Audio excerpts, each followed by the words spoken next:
Cette semaine, dans votre émission Ça va chez vous, nous partons à l'est du département des Vosges, à seulement quelques kilomètres de Gérardmer, découvrir la commune la plus haute du massif des Vosges, à plus de 1000 mètres d'altitude, direction le Valtin et ses 70 habitants.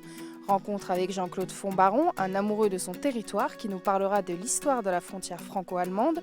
En fin d'émission, direction les herbes du Valtin avec Julien Michel à la découverte des bienfaits de notre biodiversité. Mais tout de suite, nous débutons cette émission avec vous, John Vincent. Vous êtes le maire de la commune depuis 2018. Pourquoi avoir voulu prendre les rênes de la commune ? C'est suite au décès du précédent maire, en fait, qu'on m'a proposé de devenir maire. Donc ça m'a tout de suite intéressé, puisque c'est une commune qui me tient particulièrement à cœur, avec des enjeux intéressants qui sont au niveau paysager, touristique, de biodiversité, comme vous le dites. Donc voilà, c'était un challenge intéressant. Alors vous êtes également le vice-président du parc naturel régional du Ballon des Vosges. Vous êtes donc impliqué bien au-delà de votre commune. Est-ce que c'est un atout de plus pour se démarquer, se faire entendre ? Alors pour nous, les petites communes, un parc naturel régional, c'est vraiment un partenaire important, parce que ça nous permet de bénéficier d'une ingénierie, d'un personnel qui est là et qui peut nous aider. Donc voilà, c'est vrai que c'est vraiment intéressant. Le parc naturel nous aide dans les domaines de l'environnement, ça c'est assez attendu, mais aussi dans d'autres domaines comme l'urbanisme, les animations culturelles, des expositions, dans pas mal de choses en fait. Donc ça c'est plutôt une chance pour nous, oui. Alors comment vous décririez le Valtin aujourd'hui ? Le Valtin, ça reste donc un village de montagne. Donc c'est un petit village qui a été relativement préservé au niveau architectural et au niveau paysager. Donc ça c'est un peu notre niche, j'ai envie de dire, et on essaye de préserver ça au mieux. Donc on peut dire que ça va chez vous au Valtin ? Oui, ça va plutôt bien, même si le soleil n'est pas là aujourd'hui. Donc je le disais en introduction, le Valtin est la commune la plus haute du massif des Vosges. Est-ce que c'est une source d'attractivité pour la commune ? Oui, complètement, parce que c'est vrai qu'on a la chance d'avoir une partie de la route des Crêtes qui passe sur le banc communal, donc entre le col de la Chlourde et puis le gazon du Fin. On a la chance d'avoir une réserve naturelle également, et puis une agriculture qui est encore présente, des paysages ouverts. Et on est à proximité des zones touristiques de Gérardmer, de la Bresse, mais finalement assez proche aussi de Kaysersberg et de la vallée de Münster. Justement, au niveau touristique, vous proposez de nombreux hébergements et également des gîtes ici. Effectivement, les gîtes se développent de plus en plus. On essaye alors à notre échelle, c'est pas toujours facile, mais de maintenir un équilibre entre les gîtes et puis les résidences à l'année, parce que c'est important aussi d'avoir des habitants toute l'année. Justement, cette proximité avec Gérardmer, est-ce que c'est plutôt un atout, un inconvénient ? Alors c'est plutôt un atout, on peut pas se plaindre effectivement d'avoir des visiteurs et des touristes, c'est plutôt une chance. Après, il faut faire attention à ne pas se faire dépasser par un afflux touristique trop important. C'est vrai qu'il y a des habitants qui souhaitent aussi garder le calme et la sérénité des lieux, mais ça reste une chance. Alors justement, hormis ce flux touristique, le nombre d'habitants ici au Valtin a fortement diminué depuis les dernières années. Comment vous l'expliquez ? Alors la vie en montagne, c'est aussi un engagement. C'est vrai que souvent, ça paraît chouette de l'extérieur. Après, c'est aussi une vie un peu plus particulière. Alors faite de liberté, mais aussi de travail. Donc comme beaucoup de zones rurales, je crois que le Valtin n'y a pas échappé finalement. Comme l'ensemble du département, voire même une bonne partie de la région Grand Est, il y a une baisse démographique. On s'aperçoit aussi que ça évolue. C'est plus toujours clairement résidence principale, résidence secondaire. Il y a des gens qui viennent ici, qui télétravaillent, qui repartent après en ville. Donc on a vraiment des évolutions de mode de vie. Et donc on garde espoir quand même d'accueillir des nouveaux habitants. Alors quels sont les projets à court ou à long terme ici prévus au Valtin ?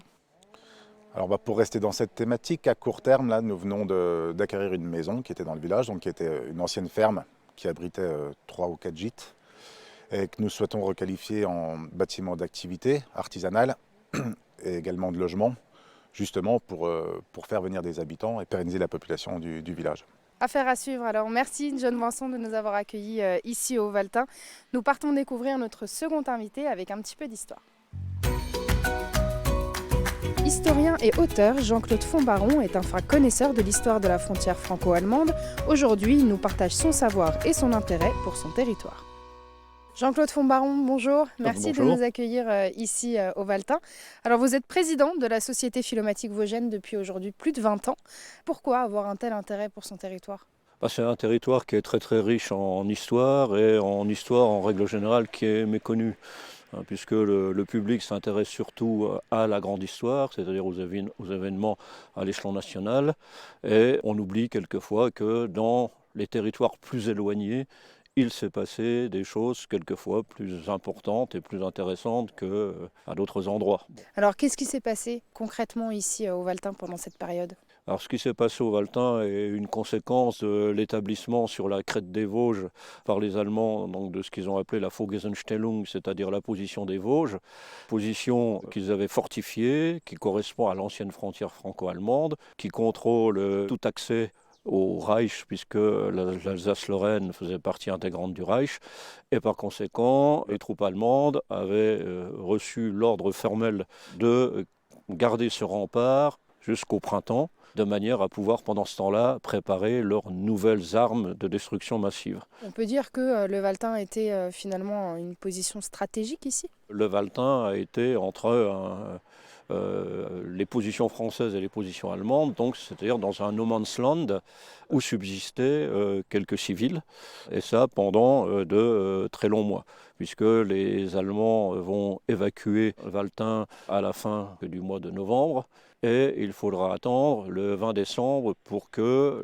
les premières patrouilles françaises s'approchent du Valtin, et le 23 pénètrent dans le village même et prennent contact avec la population civile qui ne va pas rester longtemps, puisque 2 jours plus tard, on va demander aux civils d'évacuer cette position qui étant désormais tombée entre les mains françaises et susceptible d'être soumise à des bombardements de la part des troupes allemandes qui contrôlent donc les hauteurs. Donc la vie des habitants ici au Valtin était compliquée pendant cette période? Ils ont été pris entre 2 feux. Et pendant toute cette période-là, donc, il y avait des descentes, entre guillemets, de patrouilles allemandes qui venaient réquisitionner tout ce qu'ils pouvaient réquisitionner. Et c'est pour ça d'ailleurs que les habitants ont été laissés relativement tranquilles. Et donc pendant 2 mois, ces habitants vont rester isolés. Et il faudra attendre donc le 4 février pour que véritablement les troupes allemandes aient reculé et que la libération officielle était déclarée, quoi. Alors donc le Valtin est la dernière commune vosgienne à avoir été libérée, le 4 février 1945, vous l'avez dit, près de 4 mois par exemple après Épinal. Pourquoi ça a été si long? Les Allemands devaient résister sur la Vorgesetzstellung, donc sur les hauteurs du massif vosgien, protéger en ce qui concerne le secteur les cols, le col du Bonhomme d'un côté, le col de l'Ouchpa qui est un col secondaire mais qui pouvait être important aussi, et le col de la Schlucht, donc qui aurait pu constituer, j'allais dire, des voies d'approvisionnement en hommes, en renforts et en matériel et en munitions, donc pour les troupes alliées, françaises et américaines, qui combattaient déjà, notamment dans le secteur de Colmar et de la poche de Colmar, et également dans le secteur de Strasbourg. C'est-à-dire qu'on se battait encore dans les Vosges, que certains secteurs de l'Alsace étaient déjà quasiment libérés. Donc tous ces combats de retardement menés par des troupes allemandes aguerries ont coûté très cher, logistiquement parlant, et qu'il fallait absolument réduire ces verrous qui tenaient justement la vallée du Valtin et qui tenaient encore l'école. Eh bien Jean-Claude, merci pour votre accueil, merci d'avoir répondu à nos questions. Nous partons à la rencontre de notre 3e invité, direction les herbes du Valtin. Installées au cœur du parc naturel régional des Ballons des Vosges, les herbes du Valtin perpétuent la tradition de la culture et de la cueillette des simples, qui fait partie intégrante du patrimoine de nos vallées, découverte de cette biodiversité remarquable avec Julien Michel. Julien Michel, bonjour. Merci Bonjour. de nous accueillir ici. Nous sommes sur l'un de vos lieux de culture. Alors, ça fait 5 ans que les herbes du Valtin existent. 3 ans que vous avez rejoint Monsieur le maire, John Voinson, que nous avons vu dans cette aventure. Pourquoi avoir décidé de rejoindre ce projet? Moi, j'ai toujours été un peu dans les plantes, dans l'agriculture. Et du coup, je me suis dit, allez, pourquoi pas. Donc, à la base, c'était pour 2-3 mois. Et donc, l'année suivante, on a fait 6 mois. Et puis là, on est du coup en projet d'association. Donc je suis en train de m'installer en jeune agriculteur. Il y a de la demande en plantes, il y a du boulot, il faut y aller, quoi. Alors vous récoltez les plantes en pleine nature, mais pas que, puisque vous avez également différentes parcelles. Comment ça se passe? Pourquoi avoir ces 2 possibilités? Tout simplement parce qu'il y a des plantes qu'on ne va pas retrouver en sauvage, déjà d'une. Et il y a aussi des plantes comme l'arnica par exemple qui commencent vraiment à se raréfier. Et les laboratoires et les cueilleurs de plantes cueillaient plusieurs tonnes en fait il y a quelques dizaines d'années. Et là, ça devient vraiment de plus en plus difficile, donc les plantes commencent vraiment à mourir. Donc du coup, on commence à les cultiver. et ça marche plutôt bien. Alors quels sont ici les différents modes de culture sur vos exploitations? Comment ça se passe? Alors du coup, on travaille déjà en bio, hein, donc pas d'intrants chimiques, voilà. Et on essaye de plus en plus là de travailler sur sol vivant. Donc en fait, on a ici des terres très pauvres, hein, sur le Valtin, il y a eu beaucoup d'érosion, donc toute la matière organique est descendue dans les vallées, dans les plaines. Donc on va ici ramener du carbone. Ça va permettre en fait de travailler le sol naturellement, d'accord? Ça va être tous les micro-organismes, les vers de terre qui vont arriver, qui vont dégrader le carbone et qui vont ramener en fait de la fertilité biologique. Du coup, la plante va se trouver en meilleure santé. En fait, on le voit tout de suite, hein, les plantes, elles n'ont plus de maladies, elles sont belles, elles poussent bien. Et du coup, si la plante est en meilleure santé, si nous on consomme la plante, normalement, en théorie, Forcément, c'est elle devrait bénéfique. être en meilleure santé. Alors comment savoir si telle ou telle plante est comestible? À quoi faut-il se méfier lorsque l'on fait de la cueillette? Eh ben, en fait, ça va être un peu comme les champignons, hein. Faut savoir en fait que dans la réalité, il y a beaucoup de plantes qui sont comestibles. Après, il faut se méfier quand même. Il y a des plantes, si on ne fait pas attention, surtout par exemple au niveau des carottes sauvages, on va tomber sur de la ciguë, des choses vraiment hyper toxiques, quoi. Alors j'imagine qu'il y a une manière particulière de cueillir ces plantes pour préserver la plante justement. Alors comment ça se passe? Ouais, bien sûr. Bah alors, notamment par exemple sur l'arnica, hein, c'est le bon exemple dans les Vosges. L'arnica, on ne va pas cueillir la plante en entier, on va cueillir seulement les sommités florales. Donc pour préserver la ressource, on va laisser les plantes regrainer, se multiplier pour qu'elles se développent. Néanmoins, quand on arrive sur un site, on ne va pas raser, Oui, bien sûr. on ne va pas tout prendre, quoi. Faut toujours laisser quand même une régénération pour les plantes. Alors est-ce que toutes les plantes comestibles sont forcément médicinales? Moi j'aurais tendance à dire oui. Manger une carotte par exemple, c'est médicinal, hein. On parle d'alicament, hein. Une plante qui est bien cultivée, dans le respect de la pousse de la plante, etc. Elle va nous apporter des oligo-éléments, des vitamines, etc., etc. Donc pour moi toutes les plantes sont médicinales puisque toutes les plantes vont nous apporter quelque chose. Grâce à la cueillette de ces plantes et de ces fruits, vous proposez aujourd'hui une grande gamme de produits. Quels sont-ils? Alors on va faire de la tisane, on fait des sirops, on fait des confitures, des liqueurs, des apéritifs.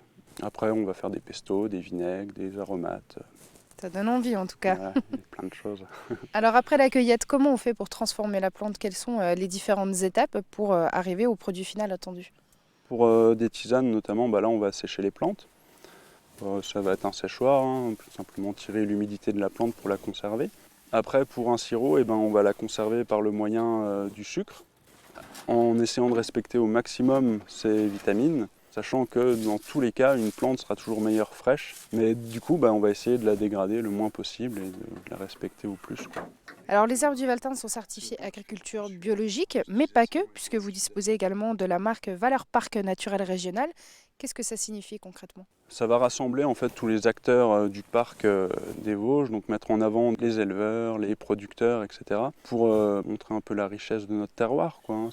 Ça vous permet peut-être un petit peu aussi de vous démarquer par rapport aux autres personnes qui se lancent dans la transformation des plantes. On en voit de plus en plus, des personnes qui vont cueillir les plantes au fond de leur jardin. Ça vous permet de faire les choses différemment peut-être?